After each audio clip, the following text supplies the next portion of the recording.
Cette semaine, Youtalk répond à Angélique de Paris et voici sa question. Les drones font de plus en plus parler d'eux dans l'actualité, alors de quoi s'agit-il exactement et quelles sont les lois qui encadrent leur autorisation ?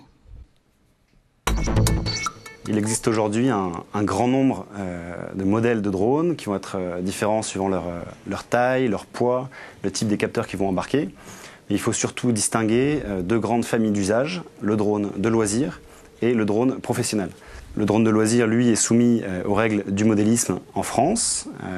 Il y a un grand nombre de ces appareils sur le marché, puisqu'on a plus de 100 000 drones de loisir en opération, ce qui est à comparer avec le monde du drone professionnel, où il y a un peu plus de 2000 appareils homologués par l'aviation civile.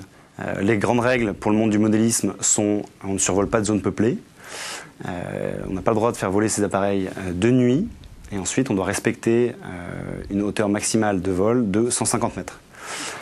Sur le plan professionnel, le cadre légal est défini par l'aviation civile.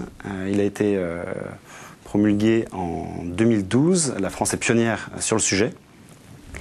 Donc un opérateur français doit déclarer son activité auprès de l'aviation civile, il doit utiliser du matériel homologué et il doit faire des demandes d'autorisation spécifiques pour le survol de zones peuplées. Les États-Unis ont établi un cadre légal assez récemment, début 2015, et l'Europe travaille sur une homogénéisation de ces règles de l'air, car chaque pays aujourd'hui a ses spécificités, et on devrait voir apparaître cette version européenne d'ici quelques années. Si vous souhaitez vous aussi poser une question, rendez-vous sur notre site ou sur les pages des réseaux sociaux.